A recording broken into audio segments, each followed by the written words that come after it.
हाय, आप देख रहे हैं लिव क्रिकेट। कल का जो मैच था वो मुंबई इंडियंस और रॉयल चैलेंजर्स बैंगलोर के बीच में था।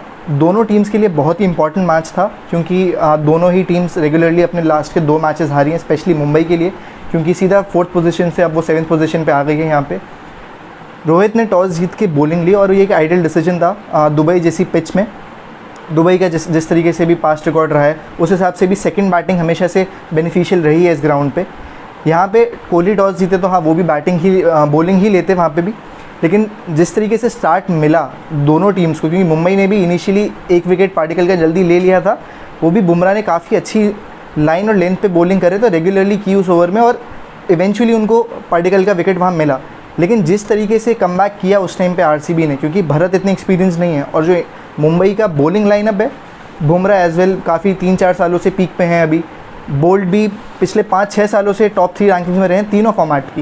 एडम मिल्स का भी जो पास्ट एक्सपीरियंसेस रहे हैं T20 में स्पेशली 100 अच्छा गया, CPL भी अच्छा गया उनका, काउंटी भी खेल रहे थे, तो उस बिग बैश भी काफ़ी अच्छा गया था। तो उस हिसाब से देखा जाए तो काफ़ी स्ट्रॉन्ग बॉलिंग लाइनअप है मुंबई की। और जिस तरीके से आरसीबी ने बैटिंग करी उनके अगेंस्ट वो काफ़ी माइंड ब्लोइंग था उस टाइम पे, क्योंकि जब एडम मिल्स भी बॉलिंग कराने आए थे तो अब कोहली उनके माइंड के साथ खेलने लगे थे क्योंकि लेंथ अच्छी थी उनकी, लेकिन इनसाइड आउट मारा आगे निकल गया और उस वजह से उनको लेंथ आगे करनी पड़ी। जैसी लेंथ आगे करी स्लॉक कर दिया लॉन्ग ऑन के ऊपर से।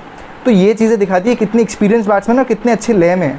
वही फॉर्म टेम्प्रेरी रहती है, क्लास हमेशा रहेगी क्योंकि इतना एक्सपीरियंस हो गया है, इतने सालों से क्रिकेट खेल रहे हैं, 200 से ऊपर मैच खेल चुके हैं आरसीबी के लिए, तो ये एक्सपीरियंस दिखाता है। और जिस तरीके से चलता रहा मैच, इनिशियली दिखा हाँ स्पिन के लिए काफ़ी मदद थी क्योंकि जब राहुल चहर की बॉल पहली बॉल ही गिरी थी वो पड़ के शार्प टर्न हुई थी और उस बॉल से दिख गया था कि हाँ आने वाले आगे इनिंग्स में भी स्पिन की जो है वो इम्पॉर्टेंट रहेगी इस गेम में। और जिस तरीके से आगे भरत का विकेट गिरा वो शॉट के बाद राहुल चहर ने जब उनको सेंड ऑफ भी दिया एक बहुत अच्छा, उसके बाद भी दिख रहा था कि हाँ गेम स्लो डाउन होगा यहाँ पे। और पहले भी आरसीबी ने ये दिक्कतें देखी हैं कि 1 विकेट गिरने पे गेम स्लो डाउन हो जाता है।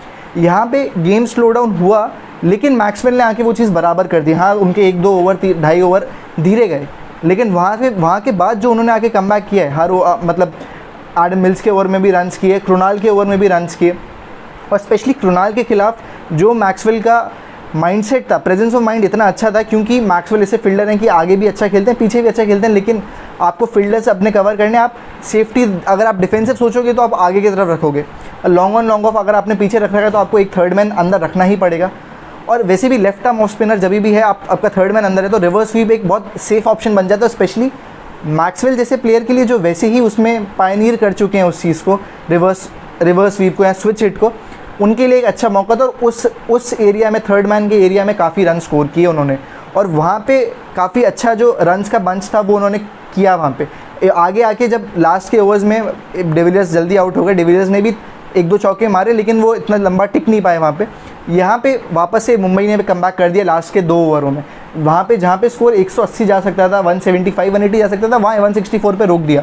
और T20 मैचेस में 10-10 5-5 रन का काफ़ी फ़र्क हो जाता है।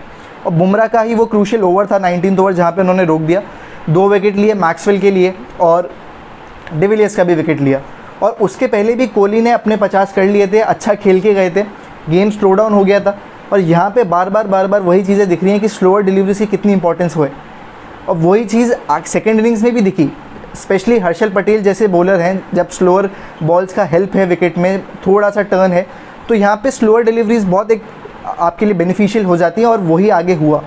जिस तरीके से फिर से मुंबई को स्टार्ट मिला वो बहुत अच्छा स्टार्ट था, आरसीबी से आगे चल रहे थे 6 ओवर तक। तो उसके बाद फिर वही दिक्कतें आई हैं, स्पेशली डिकॉक की अगेंस्ट चहल कि वहीं पे वो हल्की सी फ्लाइट दे देते हैं और ललचा देते हैं और वो लंबा शॉट मारने जाते हैं और आउट हो जाते हैं। स्पेशली दुबई जैसा जो ग्राउंड है, आपका जो मिड ऑन लॉन्ग ऑफ और मिड ऑफ वाला जो रीजन है वो वैसे ही 79 मीटर्स है। तो अब 79 मीटर्स अगर आप कंपेयर करो किसी और ग्राउंड से तो 70 मीटर पे 75 मीटर छक्का हो जाता है। वहाँ पे बाउंड्री ही 79 मीटर्स है और वहाँ पे आप एक शॉट क्यों खेलोगे, स्पेशली जब आपको फ्लाइट मिल रही है और आप आगे चल रहे हो एक अपनी पोजीशन के साथ, तो आपको वहाँ थोड़ा पेशेंटली मैच्योरली खेलना चाहिए था। और डिकॉक से आप एक्सपेक्ट भी करते होंगे, लेकिन वो उन्होंने नहीं किया। चहल ने टॉप स्पिन डाला, उन्होंने स्लॉक किया, अपने लॉन्ग ऑफ पे आउट हो गए। वो उनके लिए लॉन्ग ऑन था लेफ्ट आर्म में। तो उसके बाद जिस तरीके से बंच में विकेट्स गिरे, और चहल के लिए बहुत ज़रूरी था ये क्योंकि T20 में अभी उनका सिलेक्शन नहीं हुआ है, उस हिसाब से जिस तरीके से अपने आप को कम बैक करने के लिए ये परफॉर्मेंसेस ज़रूरी हैं आगे अपने आने वाले इंटरनेशनल करियर के लिए। और उसके बाद जिस तरीके से रोहित थे, सूर्य कुमार थे, ईशान किशन थे, वो बहुत बंच में विकेट गिरते चले गए। क्योंकि जिस तरीके से जब ईशान बैटिंग करने आए, ईशान ने जब बैटिंग किया तो एक शॉट आगे बढ़ के खेला। और जब भी वही बात कह रहा हूँ कि जब लेफ्टी आ जाता है तो आरसीबी के पास मैक्सवेल भी है, और जब इधर लेफ़्ट राइट कॉम्बिनेशन मुंबई को भारी पड़ गया। क्योंकि जब आपके पास लेफ्टी है तो यहाँ पे आरसीबी के पास भी राइट आर्म बॉलिंग ऑप्शंस थे। यहाँ तो मैक्सवेल ने बॉलिंग कराई, शहबाज अहमद थे, वो तो उन्होंने बॉलिंग ही नहीं कराई, उनके पास भी एक अच्छा ऑप्शन था। और जब ही जैसे ही ईशान किशन आ गए तो कोहली ने भी मैक्सवेल लगा दिया। और यहाँ पे कैप्टनसी दिखती है।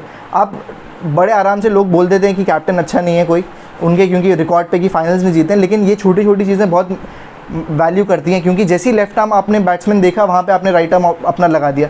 और यहाँ पे उन्होंने जो अपना कोटा था 5वें ओवर का, 5th बॉलर का जो कोटा था, 4 ओवर निकालने थे। क्योंकि 4 आप मेन बॉलर के साथ खेलते हो, 5 जो लास्ट के 4 ओवर होते हैं आपको वो एक पार्ट टाइम बॉलर से निकालने होते हैं 2-2 करके। यहाँ पे मैक्सवेल ने ही 4 ओवर करके दिए, डैन क्रिश्चियन ने भी उनको 2 ओवर दिए। तो यहाँ पे कैप्टनसी दिखाता कितनी अच्छी थी। जैसे ही लेफ्ट आर्म आ गया, राइट आर्म ऑफ स्पिन दे दिया। और वो आपने देखा भी 2 ओवर में 23 रन दे के विकेट, 2 ओवर में 4 ओवर में उन्होंने 2 विकेट दिए और सिर्फ 23 रन दिए। और मैक्सवेल जैसे बॉलर ने, जो पार्ट टाइम बॉलर है, वो भी मुंबई जैसी बैटिंग लाइनअप के अगेंस्ट।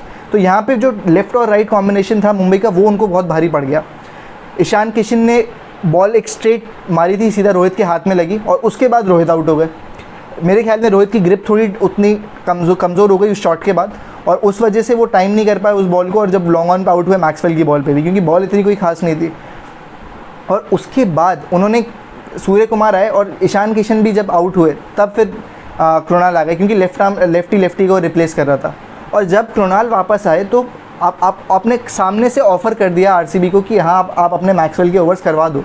यहाँ को एक बार को हार्दिक पांड्या को आना चाहिए था, क्योंकि कोई भी विकेट हो आप अपने बेस्ट बैट्समैन को पहले भेजोगे। लेफ्ट राइट कॉम्बिनेशन एक सेकेंडरी चीज़ हो गई यहाँ पे। पावर हिटिंग हार्दिक पांड्या कर सकते हैं, वो चीज़ें कृणाल नहीं कर सकते। कृणाल का यूएसपी अलग है, कृणाल का वैल्यू अलग है, टीम में उनका रोल अलग है।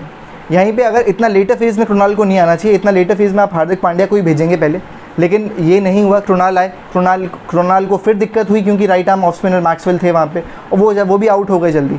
और इसके वजह से प्रेशर बहुत बिल्डअप हो गया जब हार्दिक और पोलार्ड रह गए थे। और जब हार्दिक और पोलार्ड आए बैटिंग करने, तो वैसे ही हर्षल थे बॉलिंग, और हर्षल के लिए सिचुएशंस ही आइडियल थे। येस, हैट्रिक ली, वो तो मैच उन्होंने वहीं ख़त्म कर दिया जब उन्होंने पोलार्ड और हार्दिक पांड्या का विकेट लिया। और दोनों बहुत ही अच्छी डिलीवरीज थी, पेस को इतना अच्छे से वेरी किया, लेंथ अच्छी थी, टीजिंग लेंथ थी, वहाँ पे आपको शॉट खेलना ही था, क्योंकि जिस लेंथ पे वो था आप डिफेंस नहीं कर सकते थे उसको। और वहीं जिस तरीके से उन्होंने आगे सेकंड बॉल पे पोलार्ड को रिसीव किया, वो अगेन एक बहुत अच्छा डिलीवरी था, क्योंकि पहली वाइड यॉर्कर के बाद आपने वो लेंस डाली, तो बैट्समैन एक्सपेक्ट भी नहीं करता है बहुत बार चीज़ें, और वहाँ पे मैच ख़त्म कर दिया। और यहाँ पे अगर आप पूरी परफॉर्मेंस देखेंगे सबकी, तो यहाँ पे आरसीबी ने बहुत अच्छा परफॉर्मेंस किया, लेकिन वो मौके मुंबई ने दिए उनको। जिस तरीके से लेफ्ट आर्म कॉम्बिनेशंस हो गए या फिर जो शॉट्स मुंबई ने खेले, अगर आप अपनी पोटेंशियल पे खेलते तो यहाँ शायद मुंबई मैच जीत जाती। क्योंकि आप जब 6 ओवर में इतना आगे चल रहे हो, वहाँ से ये मैचेस ऐसे हारना, स्पेशली अब मुंबई जैसी टीम से एक्सपेक्ट नहीं कर सकते हैं। तो यहाँ से अब देखना पड़ेगा कि मुंबई किस तरीके से पहुँच पाती है नहीं पाती है टॉप 4 में, क्योंकि अब यहाँ से मुश्किल हो जाएगा। क्योंकि केकेआर एक अच्छे लय में दिख रही है, हाँ चेन्नई से मैच हार गई क्लोज आके, लेकिन एक अच्छे लय में है। अब आरसीबी के लिए आसानी होगी यहाँ से क्वालिफाई करना, 1 पॉइंट और की शायद ज़रूरत होगी, 1 या 2 पॉइंट्स की। तो अब जिस तरीके से ये पूरा टूर्नामेंट पैन आउट करने वाला है, आगे 2 टीम्स कौन सी क्वालिफाई करेंगी, ये देखने में काफ़ी इंटरेस्टिंग रहेगा। Thank you.